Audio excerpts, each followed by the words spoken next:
Hello.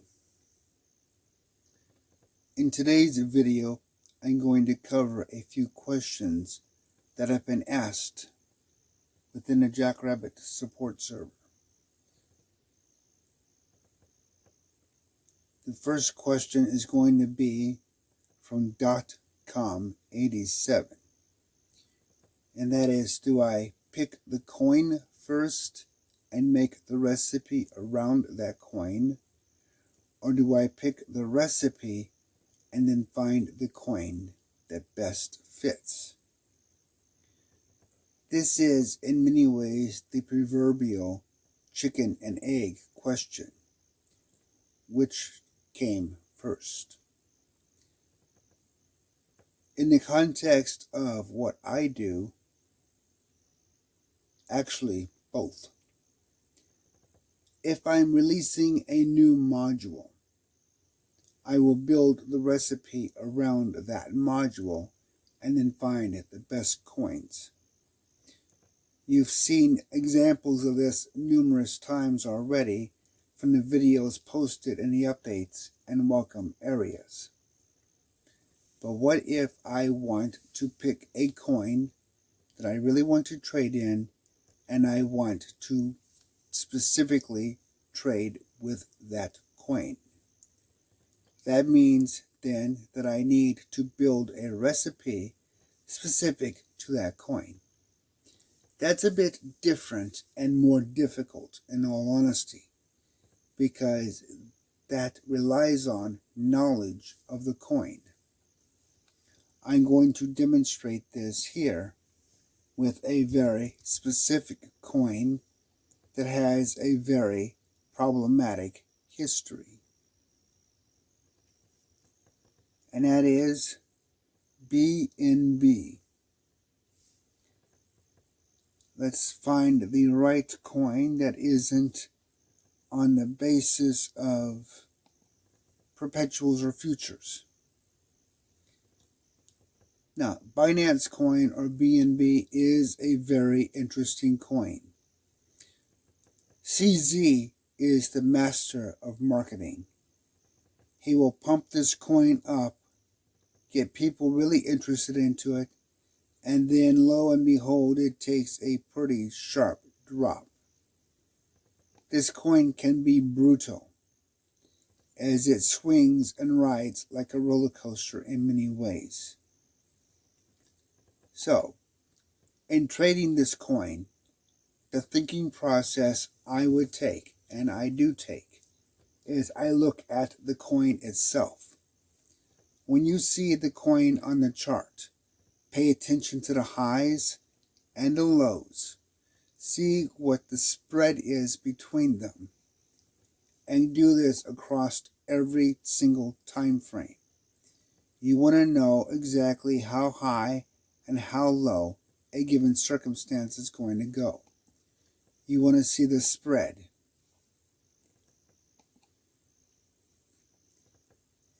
Because the time frame is going to be just as important as the recipe, depending upon what you are trying to accomplish.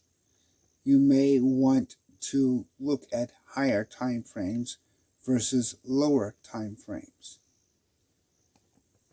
Always check the spectrum. For example, here is a nice little roller coaster. But let's go back to March and February of 2020.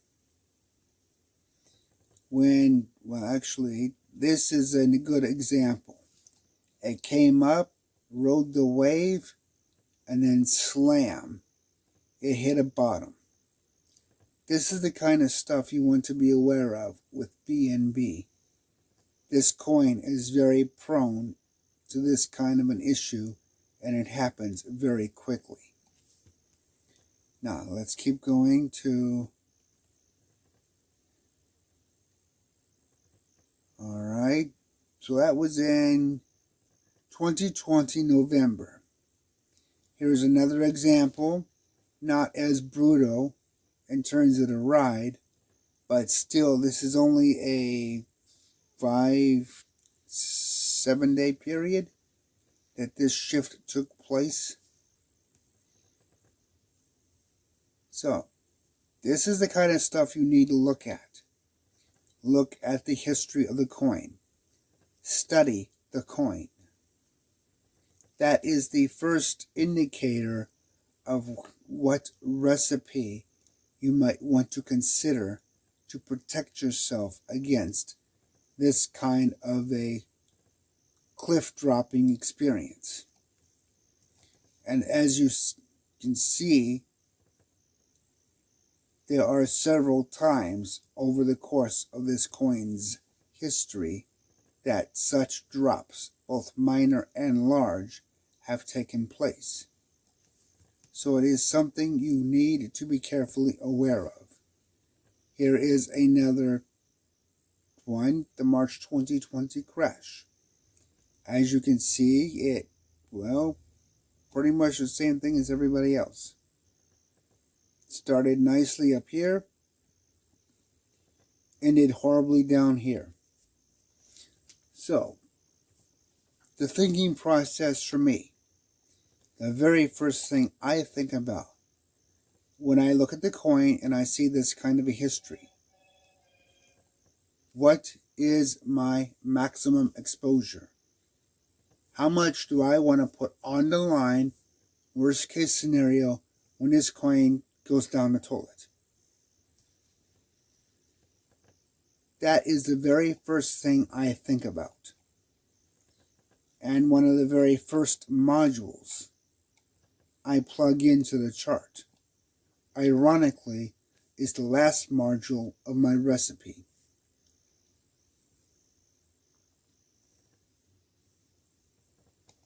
Now let's take and move this to the main chart. And let's tune it. Now a lot of it I don't tune completely, but I get some of my basic items that I want. For example, I turn off all of the noise.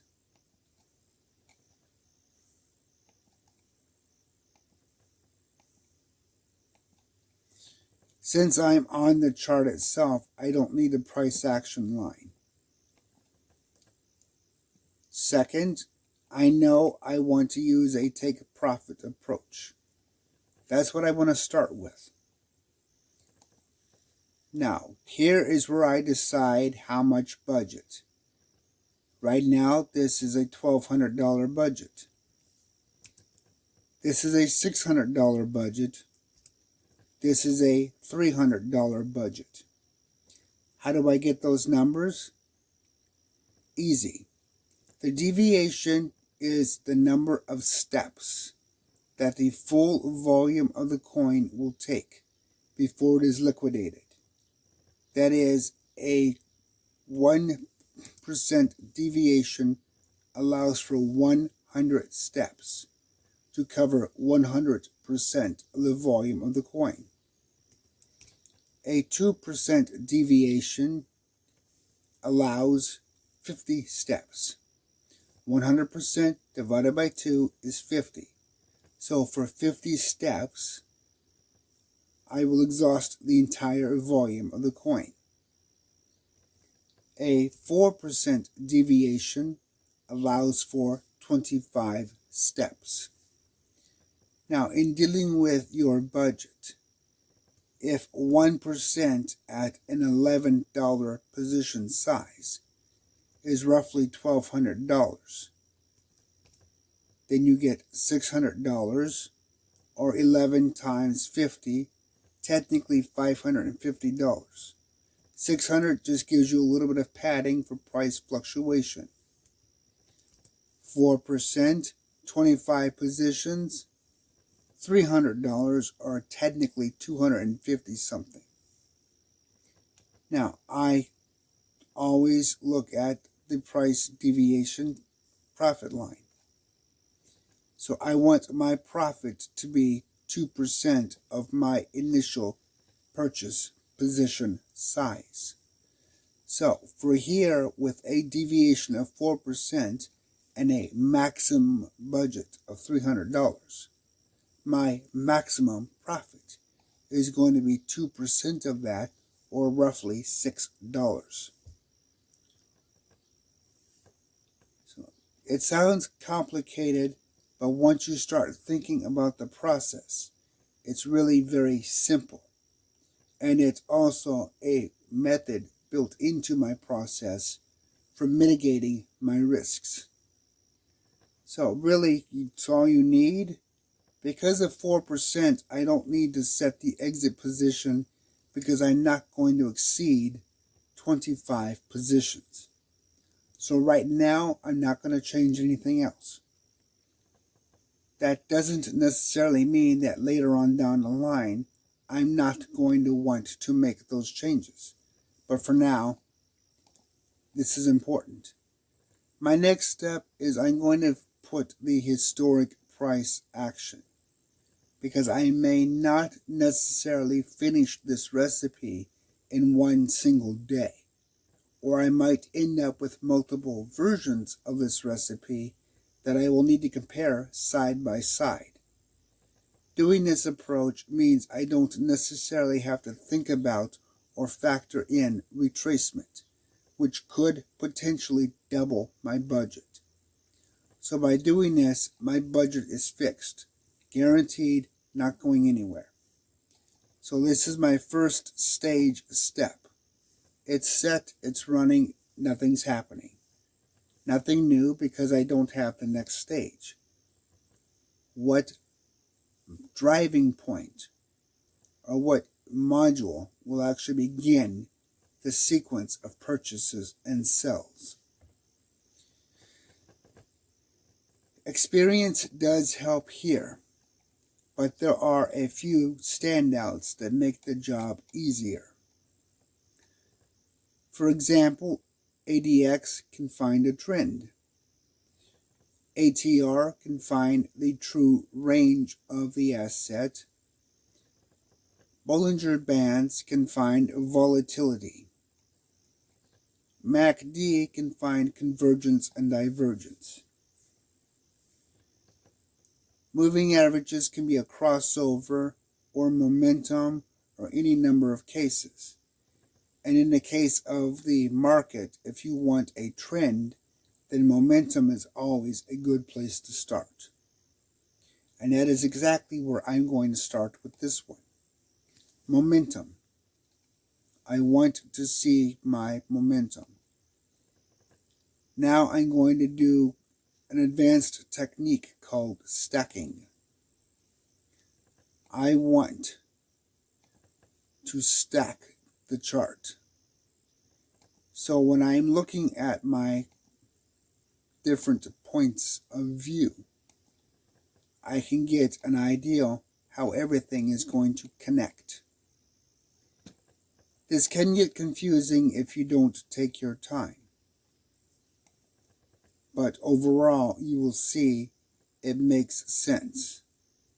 I also want to turn off the price action line because I am on the main chart. And I believe that is...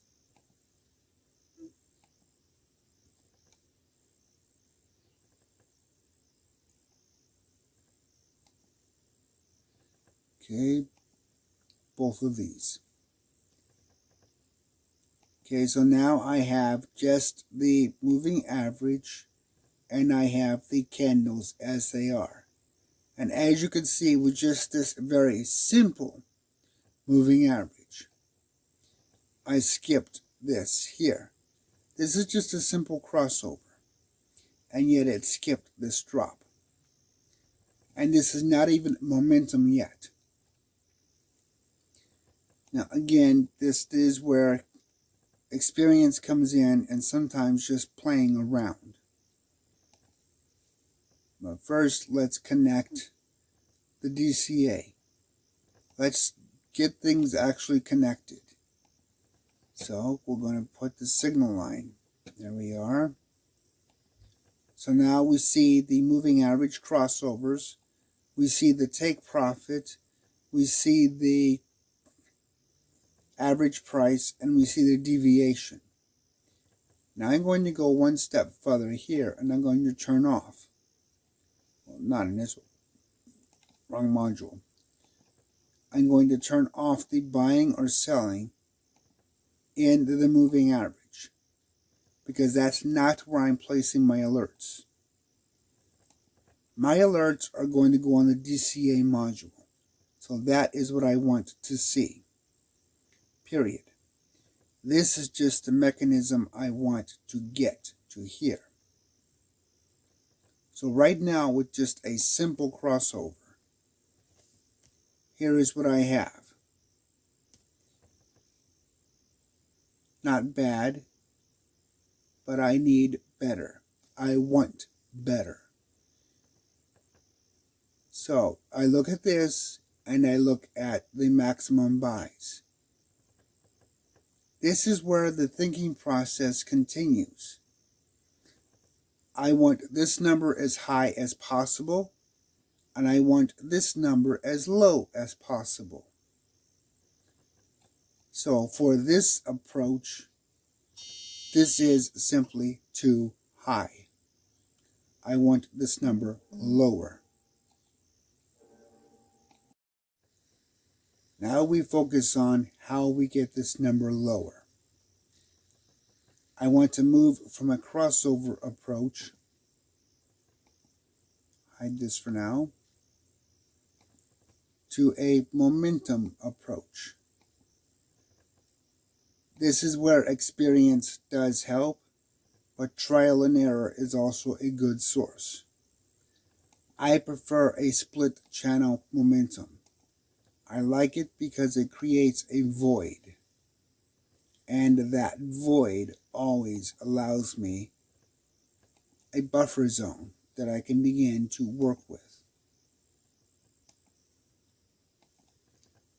So let's get this set up. And I forgot one thing.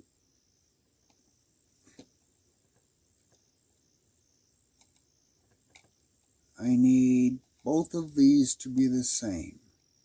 So let's make this 37. So here we are, a rapid and aggressive split channel momentum. Now this is too fast for my liking. And I know that because of this. This number is way too high. I don't like having my max buys per cycle this high when I want a defensive recipe. For me, as a general principle, this is aggressive. So now let's make a few changes. From the standpoint of the moving average length, common numbers are 200. I like using prime numbers and Fibonacci's, and I have personally found 237 works well for my own personal risk assessment. The higher the number, the longer the duration, the more trendy or trend hunting this process becomes. But because this is momentum, I want to use an inverted signal.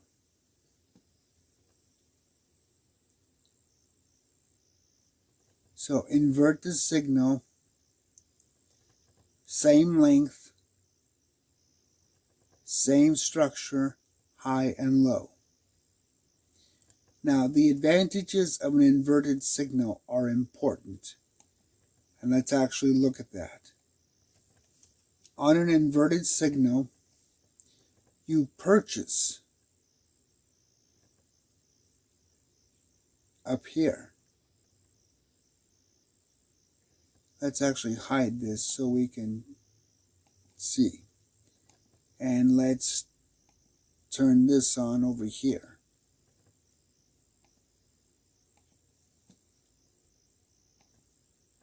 So when the candles are above the momentum high, you purchase.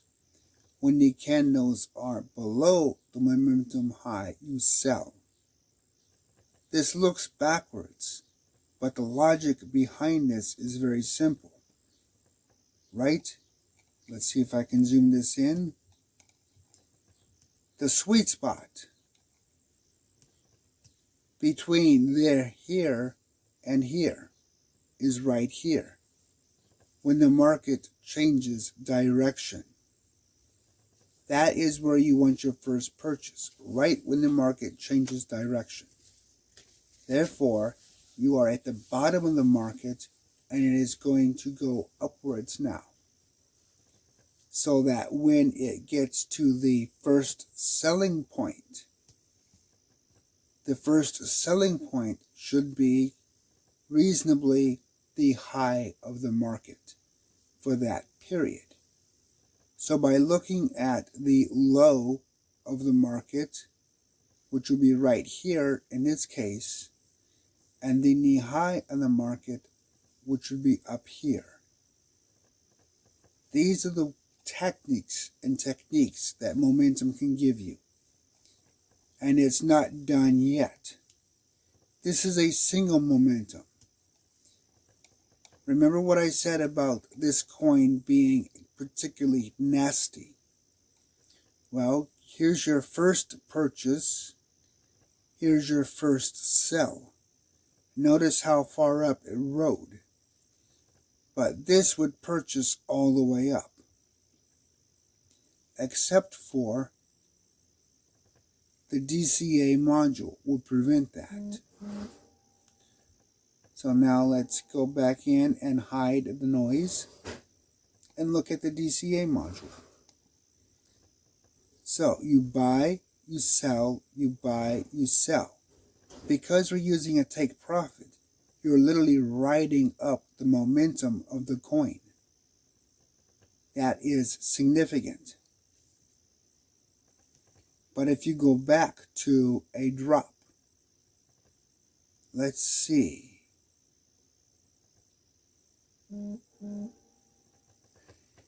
Let's go back to the March 2020 drop, since it is the basis by which most people decide. Notice this very simple approach. Missed purchasing all of this and got back in here at the bottom. Now it's already in a cycle and you can see the average price.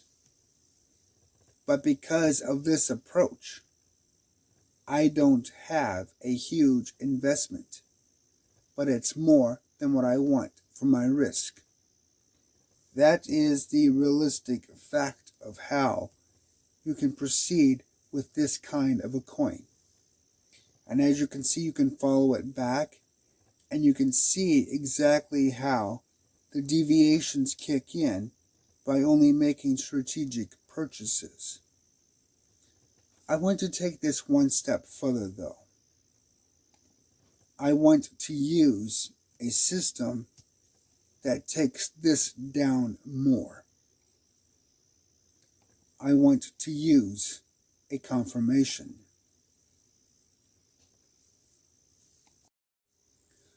By using a confirmation at a higher level, I can filter out the noise that this is creating. So we are going to go to confirmation bias and turn it on. Now I'm going to go down to the confirmation section and I'm going to use a different candlestick. Normally most people like to use the 4-hour candle, but if you stay exactly on the exact time frames, you are prone to being harvested. So again, I like to use Fibonacci's and prime numbers. And this is one of my favorites. But if I want a longer term, this is also a nice number I like. That is, it will build a candle specifically on a 987-minute candle. So just at that level, look how drastically this number has dropped. Now again, I'm going to use split channel because I simply prefer having that separation. This time I'm going to use a weighted moving average. And I'm going to set my momentum. Now, I'm going to use 237 here because I want to start everything on the same as my primary. And of course, I want the signal inverted. I want to catch the peak of the trend for the selling point at the highest and the peak of the trend for the selling point at the lowest. And using inverted signals for both the primary and confirmation allow me to avoid all the noise between the high and the low. So now that we have it, let's hide the DCA for now, and let's look at just the moving average. Let's turn on the signals so we can see exactly when it overlaps. So as you can see, the first buy signal is down here for both the 1 hour and 4 hour or 237-minute confirmation. The first sell signal is right here. Now you don't want to trade this by itself, or you're going to make this purchase all the way up the chain. Don't do that. You want only to focus on this point right here. And that's why the DCA is so important. Because that's exactly the area the DCA will focus on. The dollar cost averaging module focuses right here at the bottom, because price has to be going downward for dollar cost averaging to take place. But because price is climbing, then you hit your target profit, you sell off. Then you repeat the process literally all the way up the trend. But you only have roughly $50 at risk versus $90 at risk. So you see the point of view of having this process, filtering through a confirmation on your coin. That really is the entire mechanism that you want to stay focused on. Risk. You want to focus on budget and risk as your very first attempt. Everything else is secondary to that. An award-winning money-making recipe isn't going to do you any good if you run out of money. All that's going to do is leave you sitting in a very bad spot and no way to trade out of it. So these factors are always the most important. The lowest number possible here, with the highest number possible here, and making sure you fit appropriately within your risk assessment. I have 25 steps as my maximum. This is telling me that through this analysis, it has only used 1/5 of my total volume of what I have allowed. Risk is everything, and avoiding it is critical, particularly in a market where uncertainty is the only guarantee that you have. You don't want to be caught in a situation where you purchase the downtrend. This is just one of many good and simple recipes, and it can be refined even further, that lets you take advantage of avoiding this whole mess. Now, let's go back to March of 2020, and we will look at that mess even more. As you can see, you got out of it here, you came down the first dip, it purchased.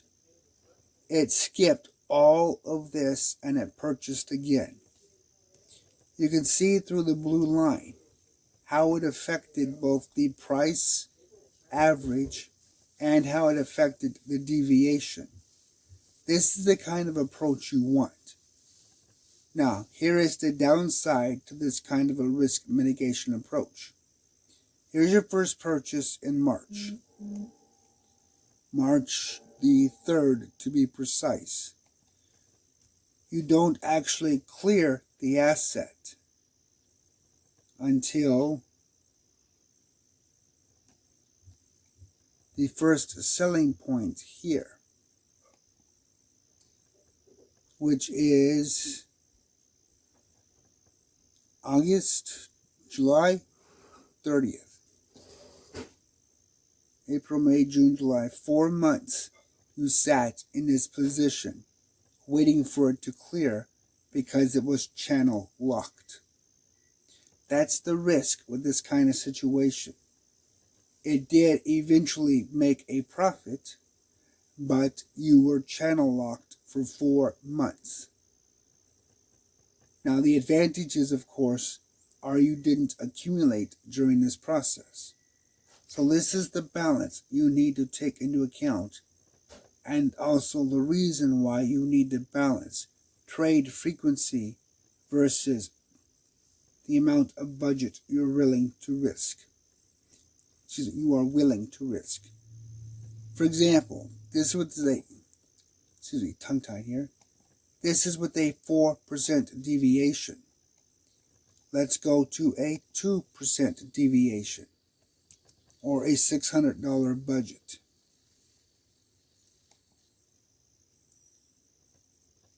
You'll notice it didn't make much of a difference, but it did take on more accumulation, although the confirmation prevented that as well. But let's go to the numbers. You actually took on 6 versus 5, but it increased the number of trades. So let's actually come down here and play with the numbers. For a $1,200 budget, or a 1% deviation, we'll let it refresh. You have 131 trade cycles, and you have a maximum of 8 positions, or roughly $88. And that is a $1,200 budget. For a 2% deviation, or a $600 budget, you have 126 trade cycles and 6 maximum positions per cycle. Not much of a difference. For a 4% deviation, or a $300 budget, you have 5 maximum positions and 114 trade cycles. So as you can see, you can actually check and verify how much your budget will be affected by your deviation. Here, the maximum trade cycles did not drop by going from 4 to 5%. So for my personal risk assessment, 4% is comfortable. But now, if you happen to be in a channel locked situation, or you happen to be in a coin that doesn't have liquidity or volume, lower take profits will increase the number of trade cycles. So there are ways, again, to see how well things will work. Higher take profits decrease your trade cycles, and they could potentially increase the maximum buys per cycle. Again, you have to trade off liquidity versus volume in this kind of a situation. This is kind of what I made reference to this morning in the Jackrabbit support area regarding this kind of a situation. And that is something that you will need to take careful note of in terms of how well you take on risk. For example, Rust and a derivative were asking these particular questions regarding the balance between position sizes, budget, and risk. And this is where you can figure out all that. It's not a perfect solution by any means, and it never will be. But the goal isn't to find perfect. The goal is to find reasonable.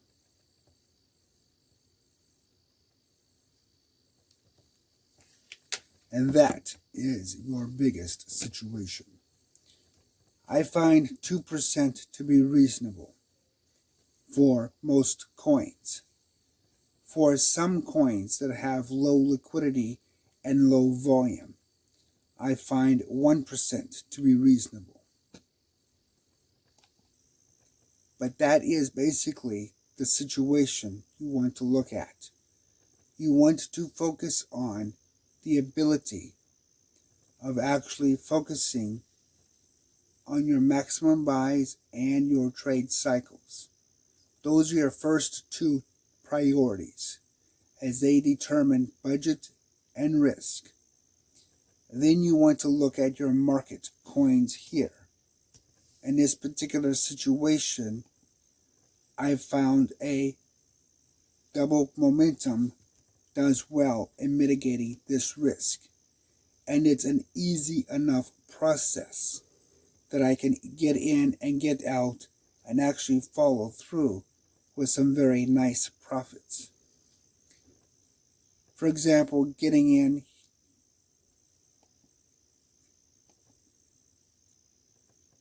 let's go back to this.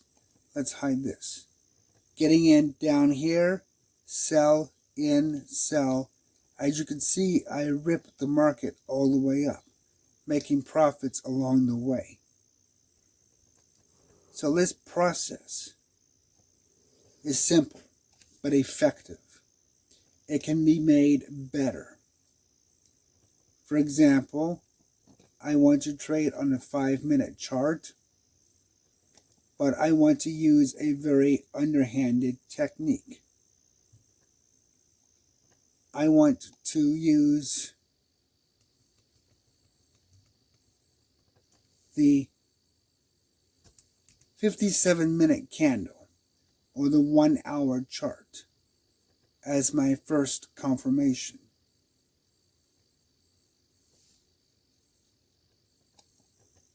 So now I am buying and selling on a 5-minute chart,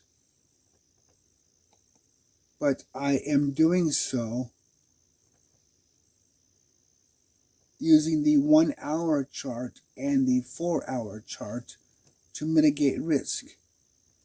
And as you can see, I have lowered my balances significantly, and I have 5 trade cycles within 1 month. So basically, I'm trading this coin 5 times with 1 single position. I have significantly lowered my risk, significantly lowered my budget, and now I can actually take this approach to different coins.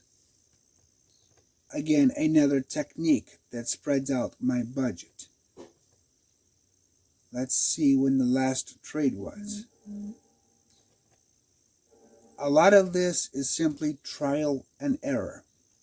Notice I get in, I'm only in it for a short period of time, and I get out. So this space here limits my risk extensively. And this is where I would personally prefer to trade this coin. Not at the 1 hour mark because it's simply too long for the amount of duration that I planned for my budget. But I would trade it at the 5-minute mark because I can get this kind of risk mitigation and quality trades. Always check each and every chart appropriate to your own personal risk assessment. That cannot be underscored. Always focus on your budget and your risks as your primary factor. Then find the best approach that fits that for you. Knowledge and experience help. Momentum is a good start. A volatility indicator is a good start. A trend hunting indicator is a good start. But it is not the end of the process.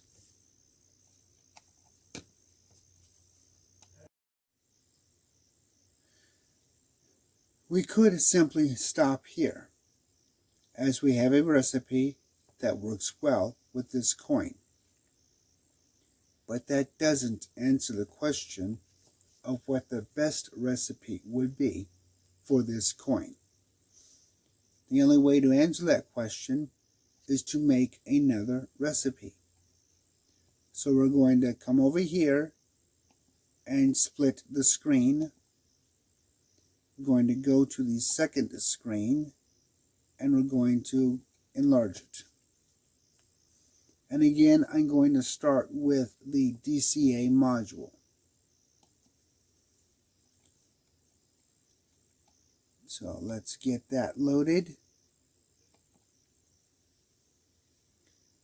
And I'm going to put it on the main chart to help see the visualizations better. Now we're going to set the scales and get rid of all of the noise. Of course, historic. I'm going to use the same deviation as the other chart and the same take profit. I want these to line up as much as possible. Okay, let's take out all the unnecessary stuff that we don't need right now. While these have a place in tracking the recipe, at this point they're simply not needed. And I'm going to turn off the price action line because it's on the main chart. Now, we've used momentum on the last chart, which is always a good starting point.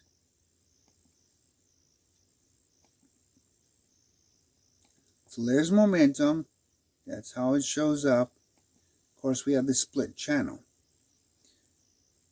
But I want to use volatility and trend on this chart.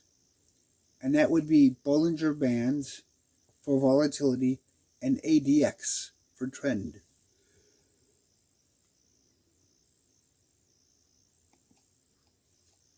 So let's start with the Bollinger Bands. Now again, through experience, I use a slightly different approach. First, I'm going to turn this off, and then I'm going to show the chart. We want this on historic. So this is the default settings. There, nice and large.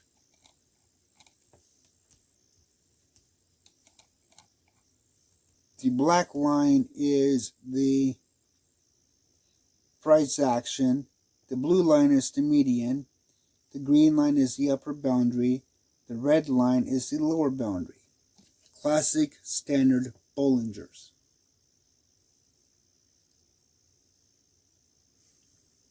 This is Jackrabbit though. We don't do classic standard anything. So we're going to take this to Jackrabbit style. And I always like and prefer split channel. because it creates a void in the middle that helps improve profitability. The other thing that's non-standard is I default to a 3 for a deviation level. The standard values are 2.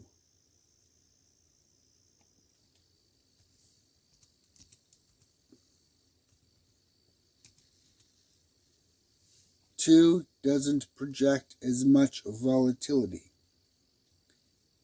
3 does. 3 limits what you get into strictly by more excessive volatility. Now the upper median and the lower median, these are nice, but I like more extreme cases. Again, I like Fibonacci's and prime numbers, so my favorite, of course, is going to be one that happens to be both. Now let's move this to a weighted moving average, exactly the way the momentum one looks. And as you can see, the chart differs drastically. Now we're using a crossover method, which means the crossover has to take place for the price into the boundary. This gives better opportunities versus the standard Bollingers.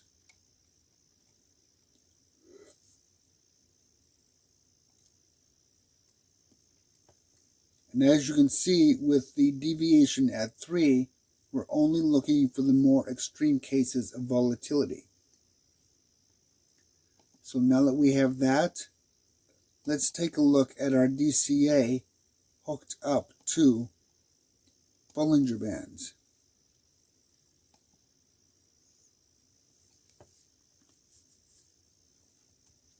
So this is just volatility. So we have 19 trades with 2 purchases per cycle and an average profit of 8%. Now, the irony of that is I'm only using a 2%, but I forgot to change my sell method to take profit. So I'm going to do that, and now you see it changed the number of purchases, but we're still only at 2 per cycle. That's actually pretty good. So let's see how it looks. First of all, let's line these up appropriately. A little trick with TradingView is to push everything inward and then click on the arrows and try to line them up appropriate.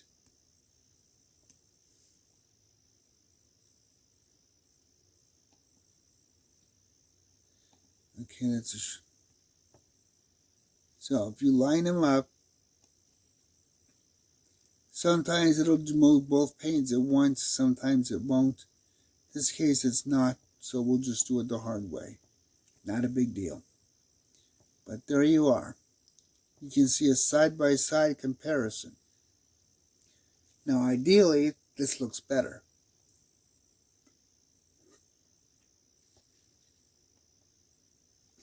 But we need to see what happens with March 2020.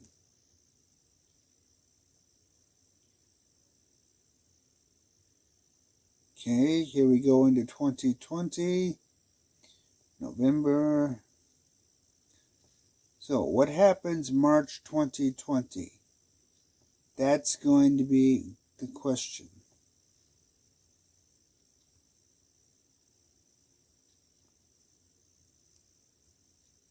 As you can see, this made a few more purchases.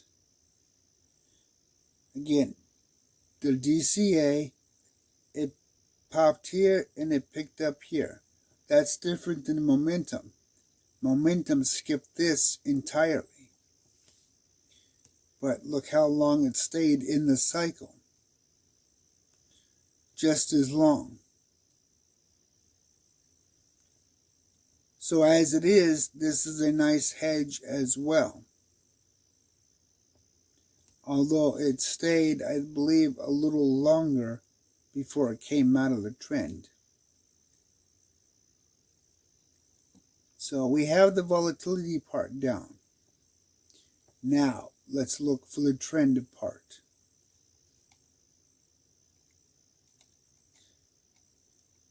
And see how well it does. Connected. And we're using crossovers. So crossovers are a whole different beast, because it doesn't just wait for below the boundary, it has to cross the boundary. That's different than a traditional Bollinger's, and that can make this next part a little bit more difficult.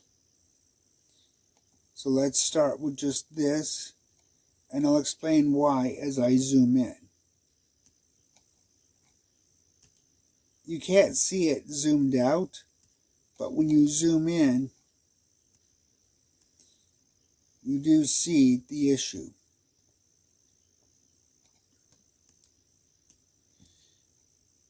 These don't line up. ADX has a better opportunity than Bollinger's.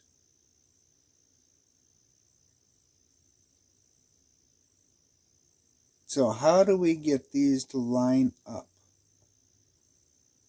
Well, that's where setting and saving the records or the signals comes in. And also, we haven't tuned this either. This is a 23, which is a pretty good number. So I'm not going to mess with that. But I am going to hold this for 5 candles. That means the signal is going to last for 5 candles. So now, as you can see, ADX now lines up with Bollinger. But 5 might be too much, might cause some false signals. So let's only hold 3 candles. Again, this is some of the things that you have to look at through trial and error. Now, ADX is preceding Bollinger's, so I want to link Bollinger's to ADX. So we're going to say yes, and we're going to pull in the signal line from ADX into the Bollinger's module. And there we are. So now you have a situation where ADX looks at the trend. When the trend and the volatility line up, then it picks an entry point, providing it's already not in the market.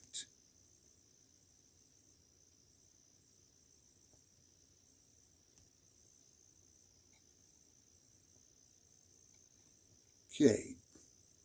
Now sometimes TradingView doesn't always catch in right away, so you need to double check everything. So we're going to trick the system, move it to ADX. This will recalibrate it. Now we're going to move it back to Bollinger's, and it should give us the right numbers if we didn't make any mistakes.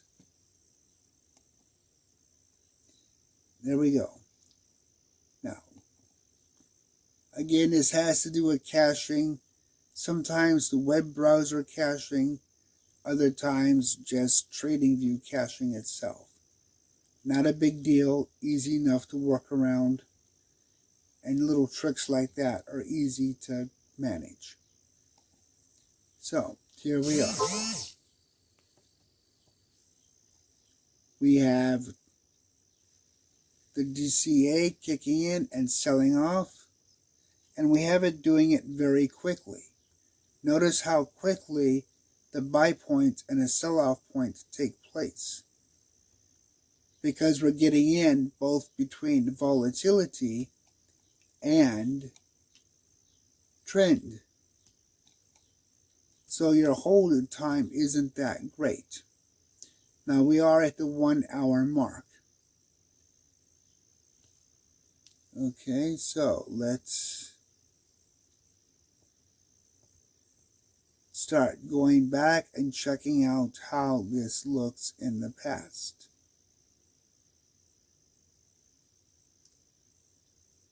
Okay, so let's go back to March 2020.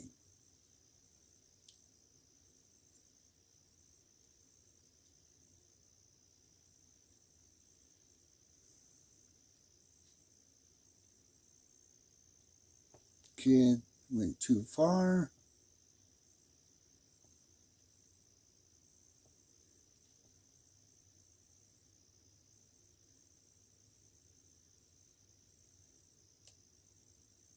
All right, no, I didn't go far enough. It's doing such a good job at filtering the noise, I'm not even able to see where I'm going here.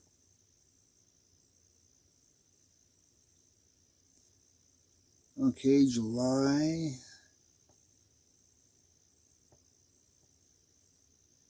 May.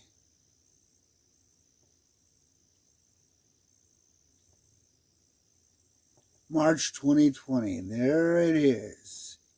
Here is the wonderful drop.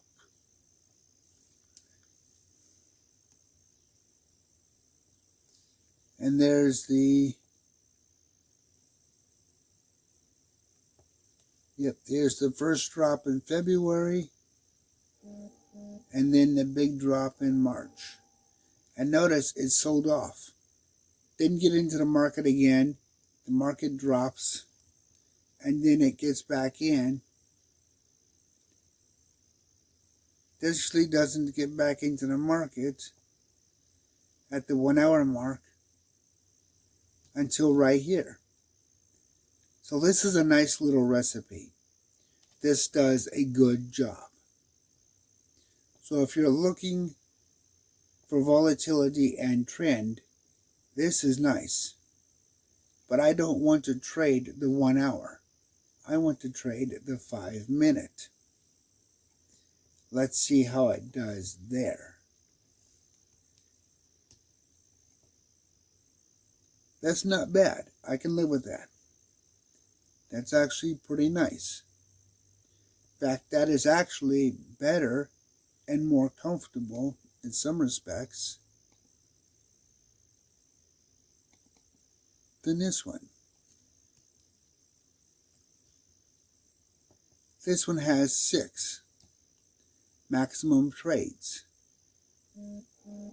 Let's see, there's 1 maximum trade, so 2 maximum trades. Okay, so good. All right, so then this is pretty close. Let's look at the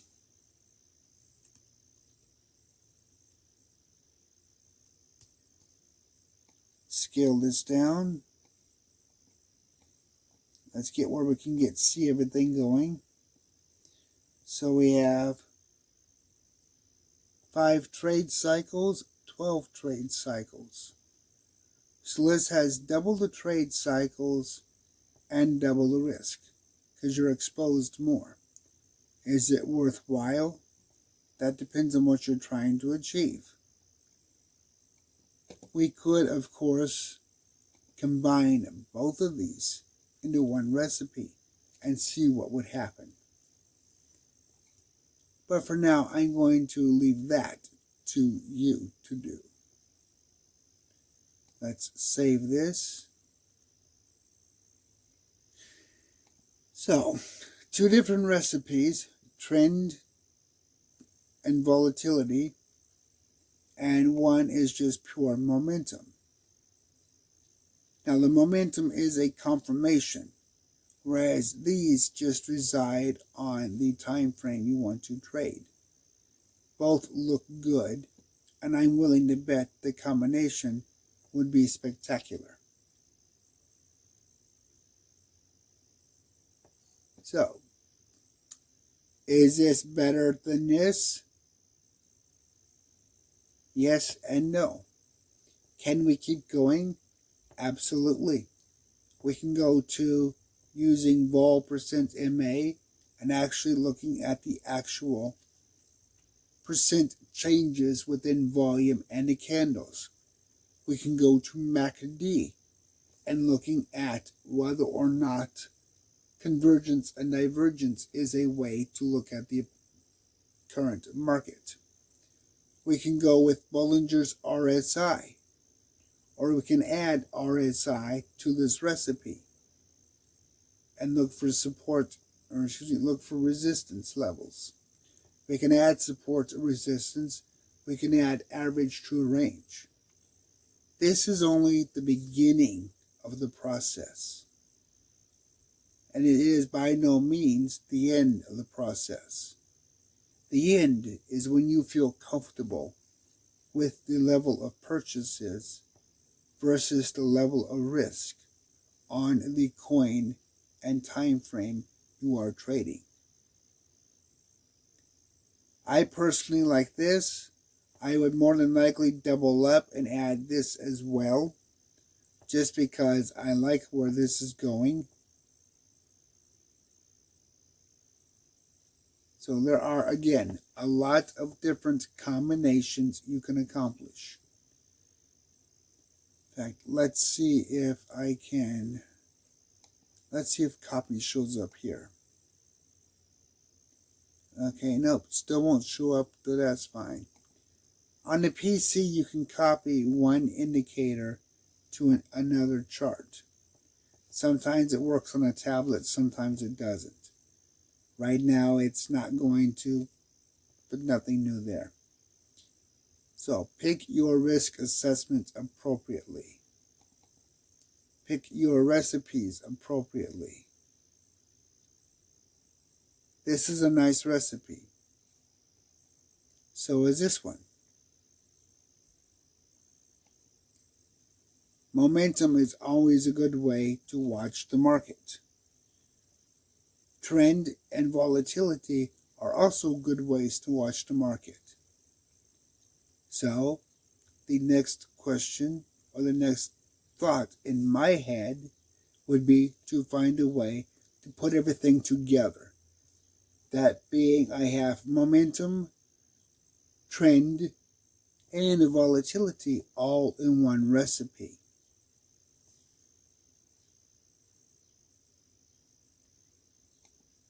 The results should be the combination of both, which will give better signals and opportunities, but more than likely closer to the number of trade cycles and maximum positions of this one.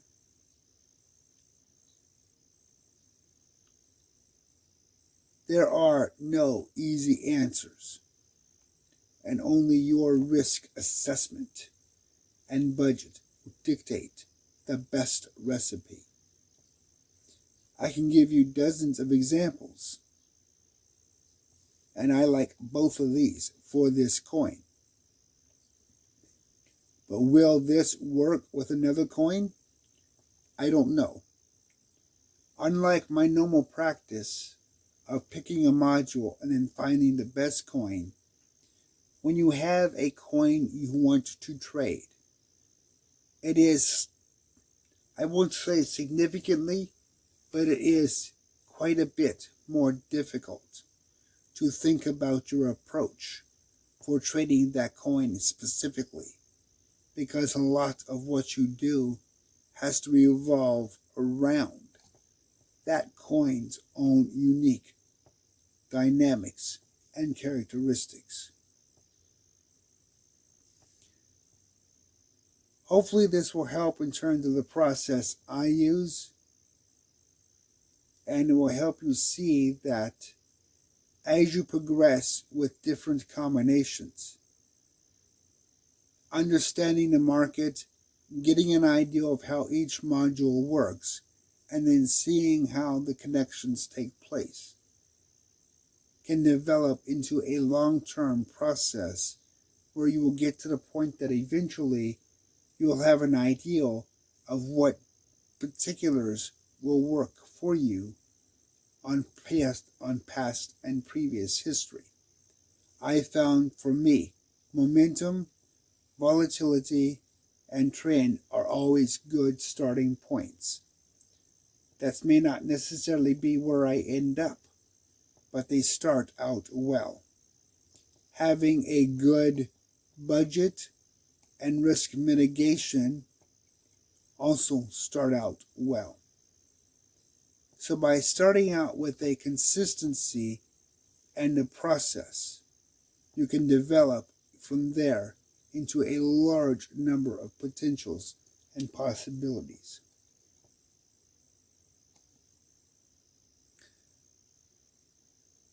Be sure you like, subscribe. If you know somebody that's having difficulties with their market trading, let them see this video. Perhaps it will help them figure out the direction they need to go. As always, if you have any questions, feel free to put them into the Jackrabbit support server or leave a comment on this video. Until next time.